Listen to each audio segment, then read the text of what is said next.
अस्सलाम वालेकुम। आज हम पढ़ेंगे अल्कोहल्स के बारे में। इससे पहले हम पढ़ चुके हैं कि तमाम ऐसे कंपाउंड्स जिनका फंक्शनल ग्रुप सेम हो उनको हम एक सीरीज़ में रखते हैं, एक फैमिली में रखते हैं और उसको कहा जाता है होमोलोगस सीरीज़। होमोलोगस का मतलब हमने कहा था सेम प्रॉपर्टी सेम रिलेशनशिप। तो तमाम ऐसे कंपाउंड जिनमें हाइड्रोक्सिल ग्रुप पाया जाएगा, जिनमें OH ग्रुप पाया जाएगा, उनकी केमिकल प्रॉपर्टीज़ आलमोस्ट सेम होती हैं। फिज़िकल प्रॉपर्टीज़ डिपेंड करती हैं आर पे। आर का मतलब होता है कार्बन की चेन। तो हम स्टार्ट करते हैं अल्कोहल्स के जो फर्स्ट मेंबर्स हैं उनके बारे में। तो देखिए, सबसे पहले मेंबर का नाम लिखा हुआ है मेथनॉल। तो मेथ का मतलब होता है एक कार्बन, तो मैंने एक कार्बन यहाँ पे बना दिया है। इथेनॉल में लिखा हुआ है एथ।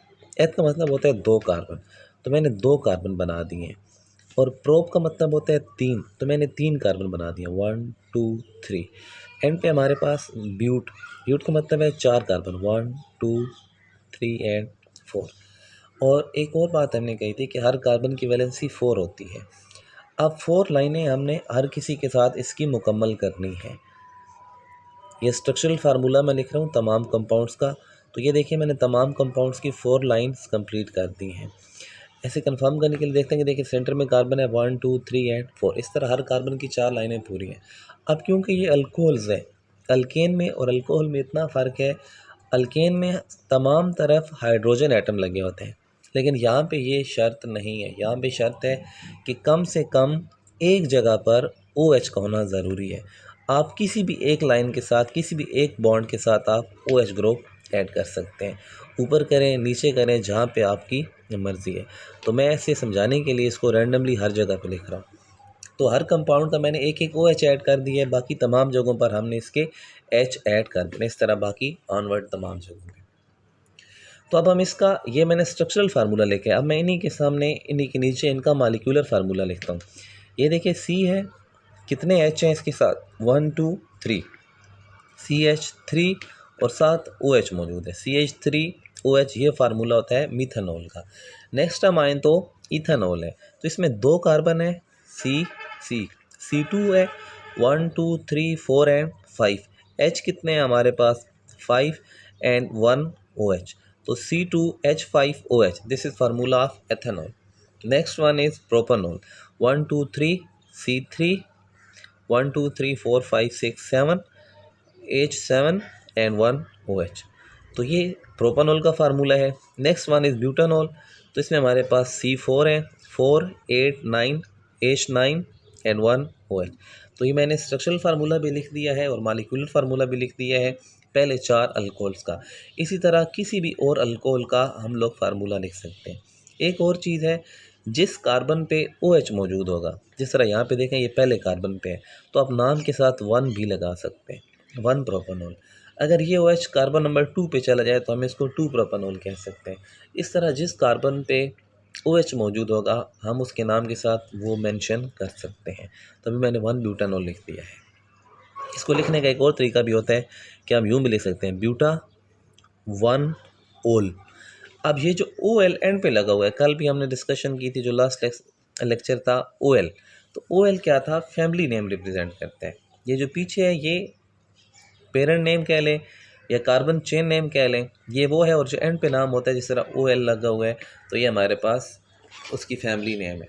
तो इस तरह कोई भी हो, लेट्स सपोज 6 कार्बन वाला है तो हम उसका नाम रखेंगे हेक्सा, और क्योंकि अगर उसमें OH मौजूद है तो उसका नाम के साथ ओल लग जाएगा, तो हेक्सानोल हो जाएगा ये। तो ये पहला क्वेश्चन था, अल्कोहल्स होते क्या है। तो उसमें हमने पढ़ा कि तमाम ऐसे कंपाउंड जिनमें OH ग्रुप पाया जाए उनको अल्कोहल्स कहा जाता है।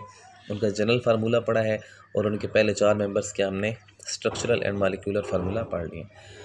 नेक्स्ट क्वेश्चन है, एथेनॉल क्या होता है। ये देखिए, हमने अभी थोड़ी देर पहले डिस्कशन की थी कि दो कार्बन वाले कंपाउंड को इथेनॉल कहा जाता है। हमारा ये जो लेक्चर है इसमें हम मेनली इथेनॉल पे फोकस करेंगे, क्योंकि ये जिस तरह पानी बहुत ज़्यादा आम है, इस तरह अगर कंपाउंड्स की बात की जाए, पानी की जितना तो नहीं, लेकिन केमिकल्स में एक बहुत ज़्यादा जो कॉमन सॉल्वेंट यूज़ किया जाता है, जो कॉमन केमिकल यूज़ किया जाता है, वो एथेनॉल है। तो हम इथेनॉल का फार्मूला हमारे सामने लिखा हुआ है, हम इसकी कुछ प्रॉपर्टीज़ को डिस्कस कर लेते हैं कि कहाँ कहाँ पे यूज़ होता है और इसकी इतनी इंपॉर्टेंस क्यों है। तो सबसे पहले पॉइंट पे है सॉल्वेंट। सॉल्वेंट कहते हैं कि कोई भी ऐसा मीडियम जो किसी चीज़ को अपने अंदर डिज़ोल्व करने के लिए यूज़ करते हैं। अब मैं आपको एक मिसाल देता हूँ, बहुत सारी चीज़ें जिस तरह शुगर है, सॉल्ट है, एक्सेट्रा, ऐसी चीज़ों को हल करने के लिए हम पानी का सहारा लेते हैं, उनको डाइल्यूट करने के लिए, उनको पतला करने के लिए। अब अगर हम पेंट की बात करें तो पेंट नॉर्मली पानी में हल नहीं होते, तो उनको पतला करने के लिए, उनको डाइल्यूट करने के लिए हम पानी का सहारा नहीं ले सकते। तो उनको डाइल्यूट करने के लिए किसी और सॉल्वेंट का सहारा चाहिए होता है। जिस तरह हम कुछ ऑयल्स लेते हैं, टर्पीन ऑयल होता है, पेट्रोल ले लेते हैं, मिट्टी का तेल ले लेते हैं, एक्सेट्रा। इस तरह कॉमन एक सॉल्वेंट है एथेनॉल। इसको बहुत सारे केमिकल्स, इस तरह मैंने कुछ चीज़ें लिखी हैं, मार्कर्स, पेन की जो इंक होती है या आफ्टर शेव लोशंस होते हैं, इनको बनाने के लिए मोस्टली उनमें जो लिक्विड हमें नज़र आ रहा होता है वो पानी नहीं होता, वो कुछ सॉल्वेंट्स का मिक्सचर होता है। और उनमें जो कॉमन सॉल्वेंट यूज़ किया जाता है वो इथेनॉल है। तो मार्कर की जो इंक है, अगर हम उसको स्मेल करें, ख़ास करके बोर्ड मार्कर की जो इंक होता है, तो हमें प्रॉपर एक स्मेल आती है। तो वो ख़ास अल्कोहल्स की होती है, और उनमें से जो एक अल्कोहल यूज़ किया जाता है वो इथेनॉल है। और इसकी दूसरी बात यह है कि ये वोलेटाइल है। वोलेटिलिटी का मतलब है कि अगर हम इसको, जिस तरह हम पेट्रोल का एक बॉटल में लें, उसको ढक्कन खोल के रख दें, एक दोपहर का वक्त हो या सूरज चढ़ा हुआ हो, तो उस टाइम पे वो सारा उड़ना शुरू हो जाता है, तो इसको बोलते हैं वोलेटाइल। तो तमाम ऐसे लिक्विड्स जो रूम टेम्परेचर पे एवापरेट हो जाएं, उनको हम बोलते हैं वोलेटाइल। और वोलेटिलिटी डिपेंड करती है टेम्परेचर पे। सर्दियों के दिन में वोलेटिलिटी ज़्यादा होती है, और गर्मियों में ज़्यादा होती है, और सर्दियों में ये कम हो जाती है। और तो इसलिए, क्योंकि ये वोलेटाइल है, तो इसलिए हम इसको यूज़ कर सकते हैं, क्योंकि ये बाद में खुद ब खुद आसानी से खुश्क हो सकता है। नेक्स्ट है हमारे पास हीट सोर्स। इथेनॉल को आसानी से आग लगाई जा सकती है, ये आसानी से आग पकड़ सकते हैं। It catch fire readily. तो इसको जब आग लगाते हैं तो इसमें से बहुत high amount of heat release होती है, तो इसलिए हम इसको as a heat source use कर सकते हैं, या हम यूँ कह सकते हैं कि हम इसको एज अ फ्यूल यूज़ कर सकते हैं, बल्कि किया जाता है। नेक्स्ट वन है हैंड सैनिटाइज़र्स। ये हम इसके लिए ग्लव्स लिखते हैं कि ये एंटीबायोटिक्स के तौर पे भी इस्तेमाल हो सकता है। हम लोग जो एक कॉमन चीज़ इस्तेमाल करते हैं वो हैंड सैनिटाइज़र्स हैं, जर्म्स को किल करने के लिए। तो जर्म्स को किल करने के लिए हैंड सैनिटाइजर्स में जो एक कॉमन लिक्विड यूज़ किया जाता है, जो सॉल्वेंट होते हैं, वो अल्कोहल्स की फैमिली में से कोई ना कोई मेंबर होते हैं। और उनमें से भी जो एक कॉमन यूज़ होने वाला केमिकल या कॉमन होने वाला अल्कोहल है वो इथेनॉल है। अब हमारे पास जो क्वेश्चन है कि हमने अल्कोहल्स को बनाना है, तो मैंने अभी थोड़ी देर पहले कहा था कि हम अभी हमारी डिस्कशन सिर्फ इथेनॉल तक रखेंगे कि इथेनॉल को बनाने के दो कौन से तरीके हैं। तो सबसे पहला तरीका है हाइड्रेशन ऑफ अल्कीन्स। ये जो लफ्ज़ हाइड्रा होता है, हाइड्रा का मतलब होता है H2O, पानी। और जो कहीं भी केमिस्ट्री में एशन लग जाए तो इसका मतलब आप प्रोसेस ले सकते हैं, प्रोसेस, फिनोमेना, प्रोसीजर। और नेक्स्ट है अल्कीन्स। अब हाइड्रेशन हमने करनी है, यानी हमने वाटर ऐड करना होगा किसी चीज़ में। हाइड्रेशन बोलते हैं addition of water, addition of water. अब हमने वाटर को तो ऐड करना है, लेकिन किस में करनी है? ऑफ अल्कीन्स, अल्कीन्स में। तो अल्कीन्स के बारे में हम लोग जानते हैं कि इनमें कार्बन कार्बन डबल बॉन्ड होते हैं। मैं अभी 2 कार्बन वाला अल्कीन ले रहा हूँ, और उसकी 4 लाइनें पूरी करनी है, 1 2 3 एंड 4, 1 2 3 एंड 4। बाकी तमाम जगहों पे हमने इसके H कंप्लीट कर लिए हैं। इसका नाम लिखते हैं, इसका नाम है ये एथ, क्योंकि 2 कार्बन है और 7 डबल बॉन्ड है तो ईन लगेगा, इथीन नाम है इसका। इसमें हमने वाटर को ऐड करना है, H2O को।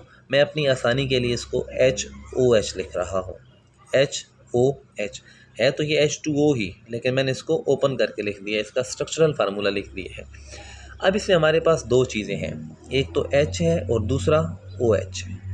अब जब हम इसको थोड़ा सा साथ हीट करते हैं और कुछ केमिकल्स यूज़ करते हैं, तो उनकी मौजूदगी में ये वाला बॉन्ड टूट जाता है।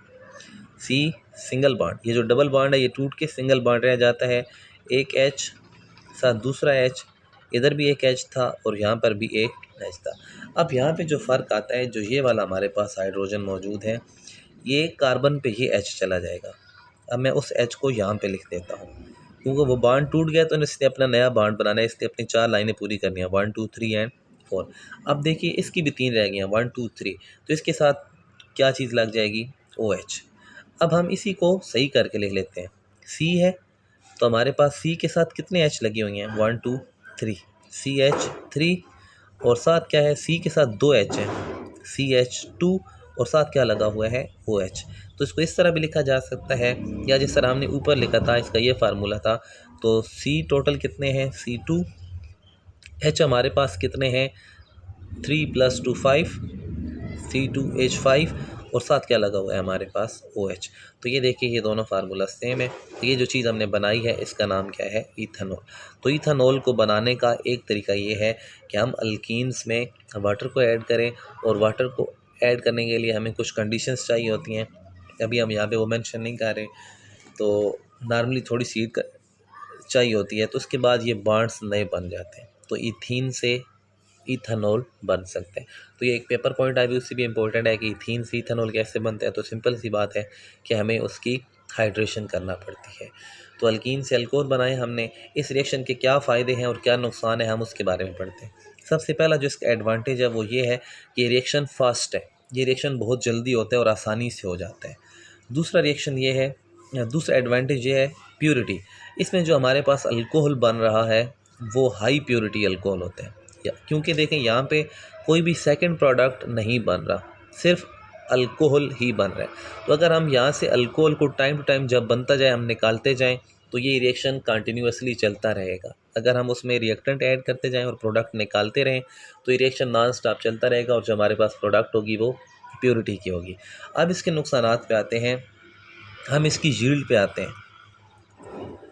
अब अगर हम यील्ड की बात करें तो ये हमारे पास कितना प्रोडक्ट बन सकता है।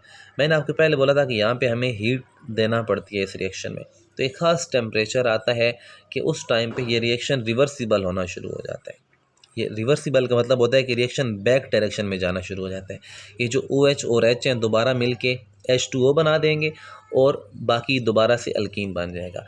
तो इस तरह एक ख़ास टेम्परेचर के बाद मज़ीद अल्कोहल बनने के बजाय जो पहले अल्कोहल बन चुका है वो भी टूट के दोबारा से रिएक्टेंट बना देता है। तो इस तरह जो हमारी यील्ड है, यील्ड कहते हैं कि एक रिएक्शन में हमने कितना रिएक्टेंट लिया और इससे कितने प्रोडक्ट बने, तो इसकी जो परसेंटेज है कन्वर्जन इनटू प्रोडक्ट्स वो लो हो जाती है। तो ये यील्ड कम है। नेक्स्ट है कॉस्ट। इसकी कॉस्ट पे आते हैं। देखिए जो हमें रिएक्टेंट है हमारा, जिससे हमने अल्कोहल बनाना है, वो हम बनाते हैं अल्केन से। और अल्केन हम कहाँ से लेते हैं, पेट्रोलियम से। पेट्रोलियम से अल्केन का बनना और फिर अल्केन से अल्कीन का बनना एक महंगा प्रोसेस है। और जो पेट्रोलियम है वो एक नॉन रिन्यूएबल सोर्स है कि जो हमारे पास रेडिली अवेलेबल नहीं होगा कुछ अर्से के बाद, क्योंकि हम उसको बहुत ज़्यादा यूज़ कर रहे हैं। मज़ीद उसके बारे में इंफॉर्मेशन जानने के लिए नेक्स्ट लेक्चर को विज़िट करें, पेट्रोलियम एंड फॉसिल फ्यूल्स, तो उसमें उसके बारे में डिटेल दी गई है। तो हमारे पास ये हाइड्रेशन ऑफ अल्कीन्स की बात कर रहे थे, तो यहाँ पे हमारा जो रॉ मटेरियल है वो बहुत महंगा है, तो इसलिए इसकी कॉस्ट ज़्यादा है, जो कि इसके डिसएडवांटेजेस थे। तो दो एडवांटेजेस हमने इसके पढ़े हैं और दो हमने इसके डिसएडवांटेजेस पढ़े हैं। नेक्स्ट हम पढ़ते हैं इसी चीज़ के बारे में कि इसको बनाने के लिए दूसरा कौन सा मेथड इस्तेमाल किया जाता है। दूसरा मेथड है फर्मेंटेशन। फर्मेंटेशन एक बायोलॉजिकल प्रोसेस है, या हम इसको यूँ कहेंगे कि बायोकेमिकल प्रोसेस है, कि इसमें केमिकल्स भी इन्वॉल्व हैं और कुछ बायोलॉजिकली स्पीशीज़ भी इन्वॉल्व होंगी। तो इसमें हम यीस्ट को शामिल करते हैं। यीस्ट फंजाई है, माइक्रो ऑर्गेनिजम्स की फैमिली से बिलोंग करता है। तो हम ये चीज़ यूज़ करेंगे जिसको हम ख़मीर भी कहते हैं अपनी उर्दू ज़बान में।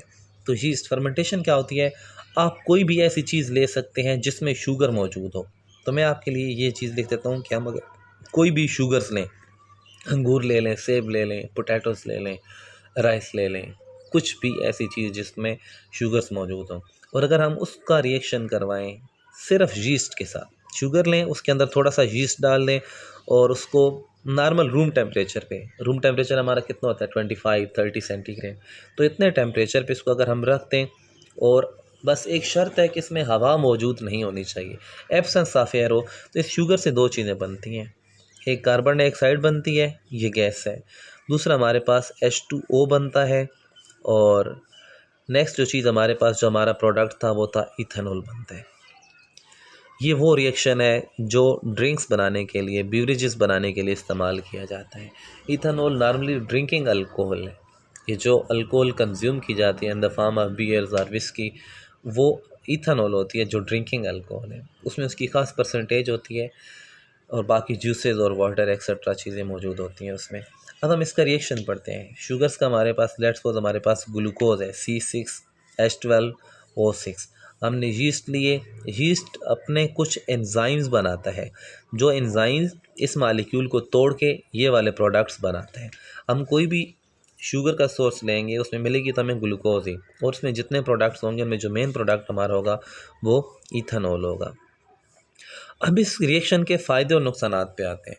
तो इसका जो सबसे पहला फ़ायदा है, एडवांटेज है, वो है यील्ड।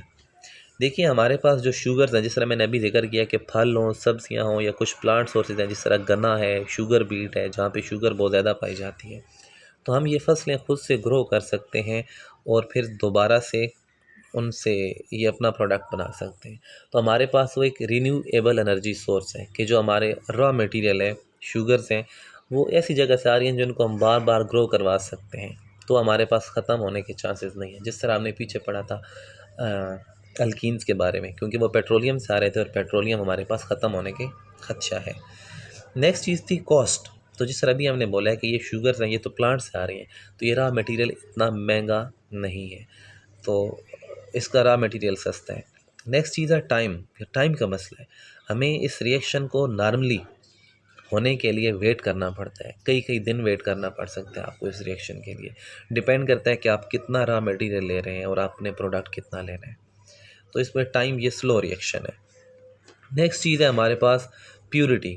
प्योरिटी में देखें, एक तो इथेनॉल बन रहे हैं, इसके साथ कुछ और कंपाउंड्स भी बन सकते हैं। इसमें पानी भी मौजूद होता है, इथेनॉल है, और इसके अलावा कुछ और केमिकल्स भी मौजूद हो सकते हैं।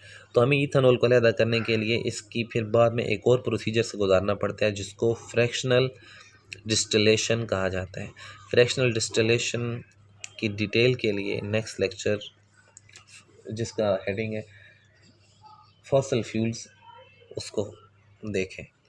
तो प्योरिटी मैंने बोला है कि इसको फिर प्योरीफाई करने के लिए फ्रैक्शनल डिस्टिलेशन करना पड़ती है, उसको वहाँ से सेपरेट आउट करना पड़ता है। तो ये इसके कुछ फ़ायदे थे और कुछ नुकसान थे। नुकसानात क्या थे कि स्लो था और जो प्रोडक्ट मिला था वो हाईली प्योर नहीं था। फ़ायदा क्या था कि हाई यील्ड थी और कॉस्ट बहुत कम थी। नेक्स्ट हम लेके आते हैं कि इथेनॉल को एज अ फ्यूल क्यों यूज़ किया जाता है, why ethanol is being used as a fuel. तो ये मैंने रिएक्शन लिखा है कि जब अल्कोहल है, जो इथेनॉल है, वो ऑक्सीजन के साथ जो कंबस्टन का रिएक्शन है, जो जलने का अमल है, फ्यूल बर्न होकर हमें एनर्जी प्रोवाइड करते हैं, तो जलने के लिए ऑक्सीजन का होना बहुत ज़रूरी है। ऑक्सीजन से बर्न होने के बाद ये दो चीज़ें बना रहे हैं, एक तो कार्बन डाइऑक्साइड है, वाटर के मालिक्यूल्स हैं, और हीट है। ये लास्ट में भी हमने डिस्कशन की थी कि जितने भी हाइड्रोकार्बन्स हैं, इसमें तो चले ऑक्सीजन मौजूद है ना, तो ये जब भी बर्न होंगे, जो मर्जी कंपाउंड हो, वो ये तीन चीज़ें बनाते हैं। अब इसकी इम्पोर्टेंस क्या है, ये क्यों एज ए फ्यूल यूज़ हो रहा है, तो सबसे पहला पॉइंट है रिन्यूएबल एनर्जी सोर्स। देखिए अभी तक हम लोग पेट्रोल, डीज़ल और इन चीज़ों को इस्तेमाल करते आ रहे हैं, लेकिन ये चीज़ें ख़त्म हो जाएंगी इन कमिंग फ्यूचर, क्योंकि ये billions of liters are being used by the humanity. हम इनको मुख्तलिफ़ पर्पज़ के लिए यूज़ कर रहे हैं, तो ये अनकरीब ख़त्म हो जाएंगे। तो उन चीज़ों को रिप्लेस करने के लिए साइंटिस्ट बहुत सारे अल्टरनेटिव ढूंढ रहे हैं, और उनमें से एक बायोडीज़ल है या बायोफ्यूल है, जिसको हम इथेनॉल कहते हैं। तो ये क्या है, रिन्यूएबल एनर्जी सोर्स। अभी ऑलरेडी हमने ऊपर पढ़ा है, फर्मेंटेशन के ज़रिए से इसको बनाया जा सकता है, और बनाने के लिए क्या है, शुगर्स चाहिए। शुगर्स प्लांट से हासिल होती हैं, और प्लांट्स को हम जितना चाहें ग्रो करवा सकते हैं, तो ये वहाँ से हासिल होता है। और मोस्टली इसको बनाने के लिए ना, जिस तरह हमारे पास फसलें हैं, जिस तरह गंदम है, हम गंदम तो पैदावार तो हासिल कर लेते हैं, जो उसका बायोमैस बनता है, जो भूसा बनते हैं, उससे अल्कोहल को बनाया जा सकता है। इस तरह जो प्लांट्स का, जो फसलों का वेस्ट मटेरियल होता है, उससे ये इथेनॉल बनाया जा सकता है। तो इसलिए ये एक सस्ती चीज़ है और बार बार बनाई जा सकती है, ख़त्म होने के चांसेस नहीं है। दूसरा है अवेलेबल बाई एनी कंट्री। देखिए जो हमारे पास अभी पेट्रोल या ऑयल हमें मिल रहा है, वो कुछ स्पेसिफिक कंट्रीज़ में से निकल रहे हैं। तो जिन ममालिक के अंदर ऑयल के ज़ख़ीरे नहीं हैं, रिज़र्व्स नहीं हैं, तो वो दूसरे मुल्कों से इंपोर्ट करते हैं।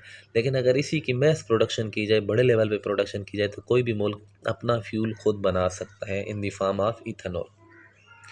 नेक्स्ट है इन्वायरमेंट फ्रेंडली। इन्वायरमेंट फ्रेंडली देखिए, यहाँ पे जब ये जलता है तो कार्बन डाइऑक्साइड बनती है। कार्बन डाइऑक्साइड तो नुकसानदेह गैस है, ये तो माहौल को पोल्यूट करती है, लेकिन जब हम दोबारा इसका रॉ मटेरियल, जो कि फसलें थी प्लांट्स से, जब हम उनको दोबारा ग्रो करवाएंगे, तो वो दोबारा से इस कार्बन डाइऑक्साइड गैस को एब्जॉर्ब कर लेंगे। इस तरह से जो ये अपना वेस्ट बना रहे हैं, ये दोबारा उसी को रीयूटिलाइज़ कर लेते हैं। इस तरह हम इसको कह सकते हैं कि एनवायरनमेंट फ्रेंडली है। पेट्रोल के जलने से जो कार्बन डाइऑक्साइड बनती है, वो हवा का हिस्सा बन जाती है, दोबारा से उसको ख़त्म करने के लिए कुछ और चीज़ नहीं है, बल्कि यही प्लांट्स हैं। तो ये अपना वेस्ट खुद ही यूटिलाइज़ करते हैं, इस तरह ये एनवायरनमेंट को नुकसान नहीं पहुंचाते। तो ये था हमारा अल्कोहल्स के बारे में मेन टॉपिक। तो अल्कोहल्स के बारे में ये ब्रीफ डिस्कशन थी। तो मज़ीद डिटेल्स इंशाल्लाह ए लेवल के लेक्चर्स में होंगी। तो ये यहाँ तक के लिए, अल्लाह हाफ़िज़।